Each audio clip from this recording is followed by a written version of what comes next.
Sa mga ka-Reyna at sa mga big time sponsor ni Reyna, shoutout po sa inyong lahat. Maraming salamat po sa lahat na suporta nyo kay Reyna at saka sa mga blessings na pinapaabot nyo kay Reyna. Thank you guys. And syempre, tuloy-tuloy lang po tayo. Bigyan ko lang po ng reaction si Fatima Mix Vlog. Grabe po, nag-comment po sa post ko na sabi niya abnormal daw si Reyna. Yun ang comment niya. Hello auntie or Lola Fatima. Ayusin, bago ka maglait kay Reyna at manlait kay Reyna, ayusin mo muna yung pagmumukha mo. Alam mo, i-compare ko yung mukha mo sa kay Reyna.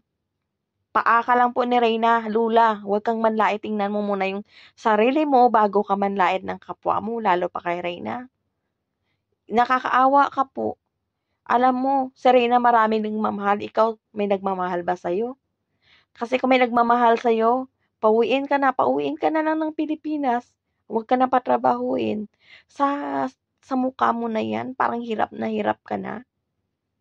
Matanda ka na, nagtatrabaho ka pa rin sa ibang bansa. Nangangamuhan ka pa rin. Tapos manlait ka ng bata. Grabe itong matanda na to, nakikisaw-saw din, nakikisali rin. Ano, umaasa ka? Na lalaki yung views mo dahil na kino-content mo yung mga nagde-defend kay Reyna. Tapos nilalait mo si Reyna, gusto mo sumikat. Nilalait mo si Reyna para sumikat. Pues pasikatin kita. Ipopost ko tong mukha mo sa page, tutulungan kita na mapansin yung channel mo. Ipopost ko tong mukha mo sa page, ipopost ko dito sa YouTube channel, itathumbnail ko yung mukha mo para mas makilala ka, 'di ba, Lola? 'Yun ang gusto mo pasikat ka sawsawera ka. Hindi ka kinakante diyan, nakikisawsaw ka. Kino-content mo pa yung mga sponsor ni Reyna. Pues, iko-content ka din namin, pasikatin pa namin yung maganda mong mukha. Ingat-ingat ka lang sa pinagsasabi mo Lula, paturukan kaya kita ng formalin para diretsyo na. Sa mukha mo na yan, may lakas na loob ka manlait. Kapal naman ang mukha ng mo. Astig ka. Ganyan ka, ganun na pa talaga yung mga pangit ngayon sa mundo, mapanlait. Pambihira yan, Lula Fatima. Umayos-ayos ko nga. Hindi ka po hindi mo po deserve. Hindi mo po deserve na kumbaga, respetuhin din. Tatawagin mo si Reyna abnormal? Kung abnormal si Reyna, ano ka? Mas matino pa nga si Reyna sa'yo kahit na yung bata may sakit. Si Raulo tong matanda, alam nyo, sa panahon na to sa Kalingap. Uso sa Kalingap, kung sino pang pangit, yun pang mapanlait. Kung sino pa yung matanda, yun pa ang balahura. Ganun ba talaga?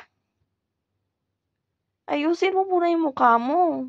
Mag-ayos-ayos ka muna yung ngipin mo, parang hindi naka-toothbrush. Mag-toothbrush yung pagmang time. Buhusan kita dyan ng kape sa mukha mo matanda ka. Sobra-sobra ka manlait sa bata Nakikita kita minsan sa comment section, nakala ko kung sino ka lang, hindi kita pinapansin, may channel ka pala. Ano, gusto mong sumikat? Pues tulungan kita, good luck sa'yo. Good luck sa'yo, Fatima Mix Vlog. Nag-comment, hindi siya kinakante ng Reyna's community. Nag-comment sa old post ko at nag-comment doon na abnormal si Reyna. Kung abnormal si Reyna, ano ka, mas abnormal ka kay Reyna. Si Reyna nagkasakit ng and curable. Pero yung pagka-abnormal mo, wala pong lunas. Bubo ka, tanga ka, punyeta kang matanda ka. Ay nako, Diyos ko, ang daming balahurang matanda. Kung saan tumanda, doon pa ng balahura. Ay nako, Diyos ko, Lord. Patawarin ako, puryaga sa'yo. Puryaga sa'yo, Fatima Mix Vlog. Magpahinga ka na. Gusto mo paturukan kita ng formalin? Fatima Mix Vlog. Nagpapasikat ka hindi naman bagay sa'yo. Tingnan mo nga ngipin mo, parang walang hindi naka-toothbrush. Bago ka manlait sa amin, Fatima, Bago ka manlait, ayusin mo muna yung pagmumukha mo. Toothbrush din pag may time. Bye! Good luck sa'yo!